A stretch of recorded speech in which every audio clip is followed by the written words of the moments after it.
In life, to succeed, you have to have total passion and total commitment. He created around him one of the greatest cricket teams the world has ever known. With Pakistan and England, there was always this tension between the two teams. Pakistan win the World Cup. Imran Khan was the nearest thing that cricket has produced to a world historical figure. You've got to believe that you're going to win. And I have never not believed that one day I'm going to win.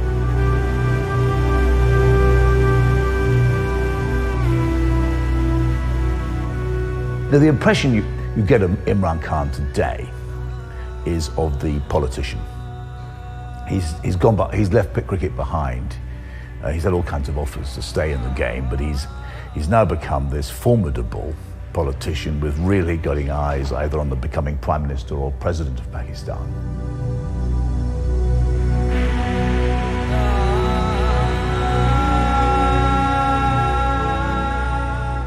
We've been here a week now. We've travelled to Peshawar in the north, through Lahore, Islamabad. Everywhere we have been, we've seen cricket played on the streets, in the car park lots, everywhere.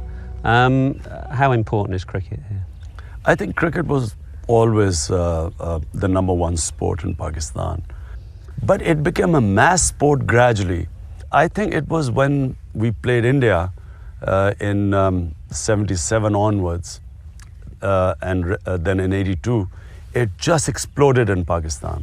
And then when we won the World Cup, it went to the tribal areas, to the northwest province frontier, which is now KP province of Pakistan. So it spread everywhere.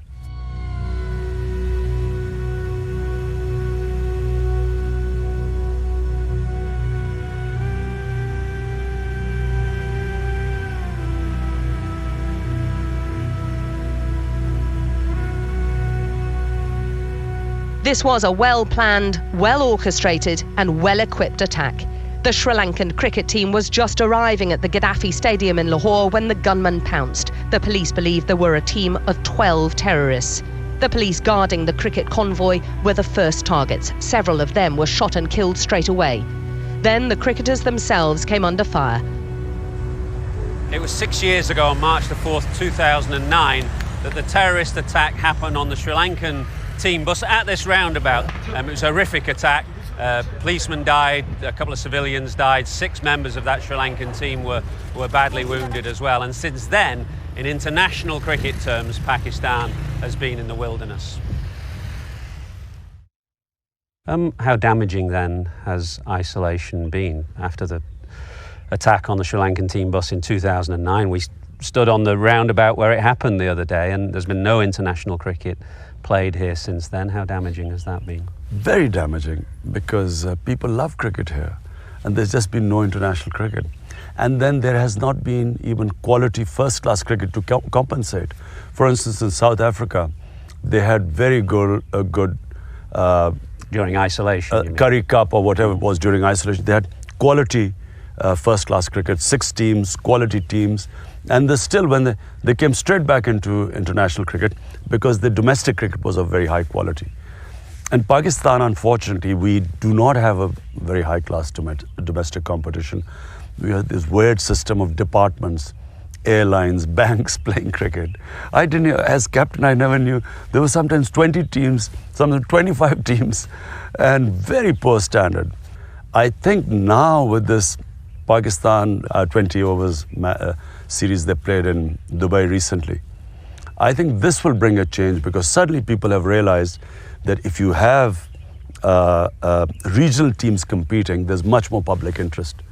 Just touching on the Pakistan League that's just finished in Dubai, I think the viewing figures for the final yesterday in Pakistan were higher than for the World Cup in 2015, which is remarkable. But every foreign player, every player not from Pakistan who was asked before the tournament whether they would play in Pakistan, to a man, they said no. Are they right to be so concerned about security? Well, you know, when you're outside Pakistan, the place seems much more frightening. You know, when I was married to Jemima, and after 9/11, each time she would come to Pakistan, people would give her farewell dinner saying this is the last they'd see of her. So it seems much more frightening. And for cricket, cricketers. I guess after what happened to the Sri Lankan team, I guess they would be scared. But actually, it's now I think Pakistan is ready for international cricket. Right now, or will it take a period of time? It is ready now, but I think to get the confidence, maybe it'll take 2 or 3 years. But I think as things stand today in Pakistan, we've had this operation against terrorism in the last 1.5 years. And actually, things are, I mean, you can tell by when politicians roam around freely, then things are getting better.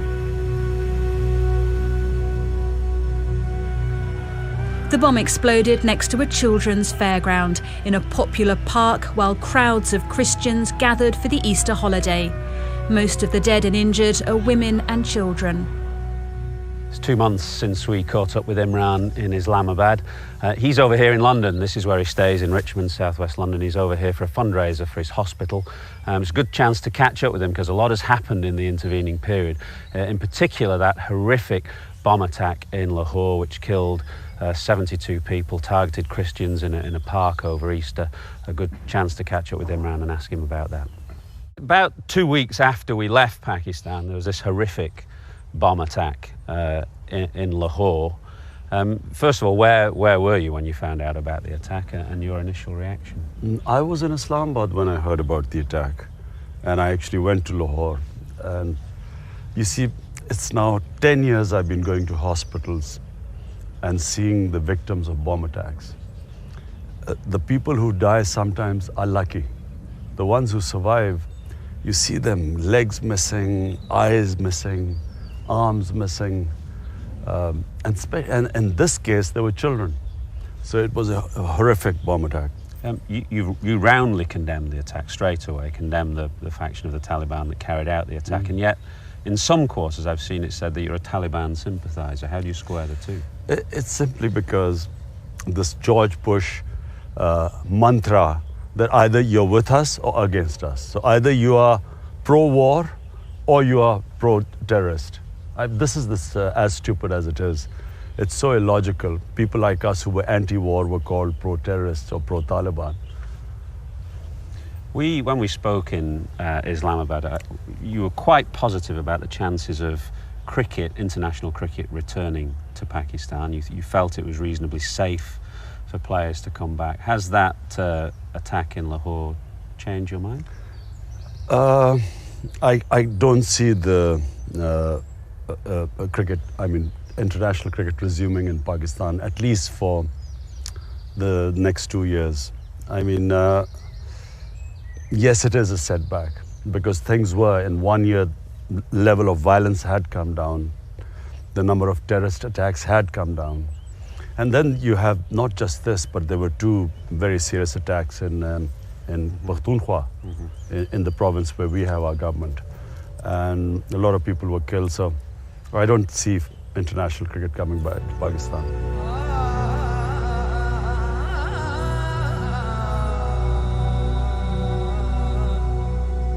By winning this World Cup, personally, it means that one of my greatest obsessions in life, which is to build a cancer hospital, I'm sure that this World Cup will go a long way towards completion of this obsession.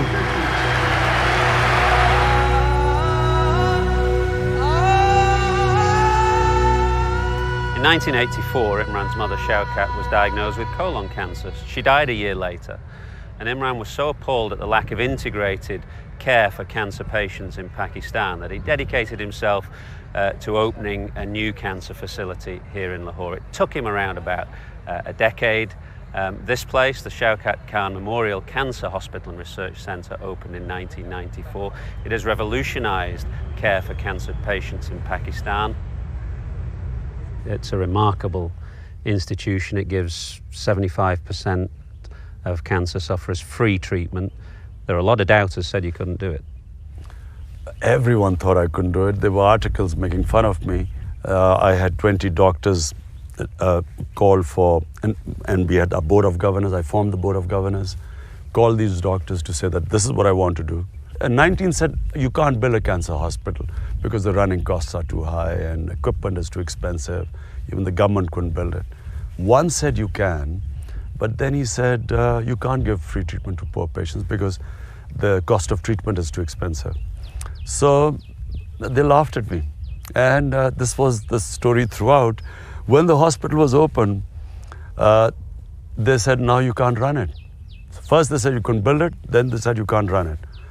And thanks to the Almighty, it is one of the only private cancer hospital anywhere in the world where 70% patient plus get free treatment. It took you 10 years, thereabouts. Your mother, I think, was diagnosed with cancer in 84. It opened in 94. Throughout that period, is that when the religious reawakening happened as well? After my mother's death.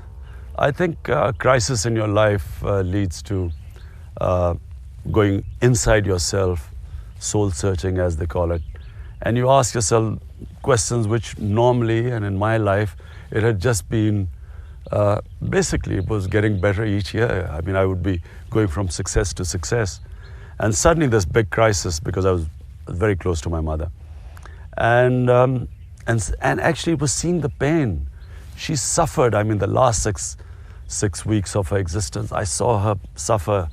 And this helplessness, not being able to do anything. I have no doubt that Imran Khan is one of those relatively unusual people who has a sense of personal greatness and personal destiny. That destiny, first of all, manifested itself in his amazing cricket career when he forged the national team and made it the best team in the world, and made it capable of combating Australia, West Indies. And then it forged itself in this enormous monument to his mother, the great hospital, which is still there, still very, and then it manifested itself in the political career.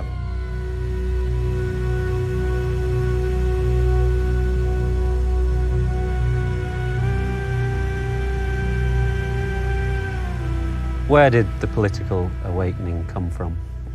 Actually, it came when I was building the hospital, and I couldn't collect the money from, I thought, all these rich people I knew, school I went to was the elite of Pakistan, and I got no response from them.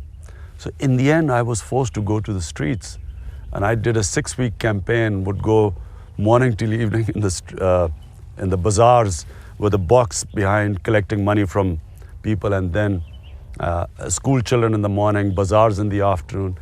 So it was the common people who helped me. The elite has its own hospitals. If you have money, you can get good treatment. If you have money, you can get good education. If you have money, you can get justice. If you don't have money, you don't have justice, education, or health. And so it was the sense that we do not have socio-economic justice in our country, that then I first thought I would join a party, but then there was no political party which I thought stood for what I believed in. So then I formed my own party. You set up your party in 1996. For a long time, you were looked at as a bit of a joke. Yeah, it reminded me, when I was dropped from the cricket team, they said Imran can't, and I was, as an 18-year-old, and a lot of. That's the first time I faced ridicule, people making fun of you. And then in hospital, I had articles written in the papers. There's going to be a white elephant. He doesn't know what he's doing. Even my family members said, you've gained so much respect from cricket. Why do you want to? This is not going to work, and you lose this. And same happened with the political party. When my party lost the first election, the sort of jokes and the ridicule, but then I was seasoned, battle-hardened by this time. I knew the dynamics of facing defeat. So don't read the newspapers, don't go out to any public meetings, don't go to marriages, especially here, sort of go isolation for a while. But was that quite a difficult period? As you say, you gained a reputation. It would have been easy, I suspect, just to take the easy road after winning the World Cup in '92. Was that struggle then a difficult time? Two different things. One, I always wanted to leave cricket once I finished playing cricket, because I think that the potential of a human being only grows. All of us have great potential. it only grows when we challenge ourselves. The moment life becomes easy, it's all downhill. So once you're no longer challenged, I always felt that I would decay, and all the experience I'd gained must be used. So at that time I was in hospital. But I never wanted to take the easy road and stay in cricket. The second thing was actually my faith. As I became more spiritual, I began to realize that, there's a purpose for existence, and the basic purpose in every religion is the same. That the more God gives you, the more responsibility on you. What do you do for those who hasn't given much? This is the basic message of every religion. And above all, in Islam, for instance, the main reasons for existence is to stand for a just society. In other words, on earth we should establish justice. And all the great prophets, Moses, Jesus, Muhammad, peace be upon him, all of them fought for socio-economic justice, if you look at the history. So that is our purpose of existence. And so I thought, initially the hospital, I thought I was doing my bit. And during the hospital, I thought there is so much injustice that I should really form a party, movement for justice. Mm-hmm. Breakthrough came in the last election, where you returned, I think, 35 seats. You now control KP province up in the northwest. Yes, a party, firstly breaking into a two-party system. It's unheard of. Normally, you look at the main in America, in England, the two-party system is too entrenched. You can't break through. You said you felt it was your destiny to win the World Cup. Do you feel it's your destiny to eventually gain power here? Look, it's, in anything you do in life, you have to believe that you're going to win. You can't think, what if I don't win? My mind doesn't work that way. I believe I'm going to win, and it's a matter of time. And, one of my colleagues was reminding me, he said, 6 years down the line, we are one seat in Parliament, and he's driving me, and, he's just driving me around and saying, look at this, look at the neglect of that village. They have no drinking water. Look at the state of the road. And I said, don't worry. When we come to power, we'll fix that. And now he tells me, he said, I had to look around and think, is he got mad? We've got one seat in Parliament. But then you have to believe that. You've got to believe that you're going to win. And I have never not believed one day I'm going to win. You seem wholly consumed by politics. We've been with you for a week now. You talk cricket a little bit, but under duress, I suspect. It probably costs you your marriage to some degree. We haven't seen you really socialise. You seem absolutely consumed and committed to this life you have now as a politician. But in life, to succeed, you have to have total passion and total commitment. Everything else takes a second place. Including family? And sadly, if there's one, what's the word I would use? The greatest pain I've had is not seeing my boys grow up. My divorce, where my boys left home and went with their mother. So that was for me, if someone asked me in this 19, almost 20 years now, what did you sacrifice the most? So I would say being a father. I didn't spend enough time with my boys. But if you look around, all those throughout history, people who struggled, their family lives did suffer.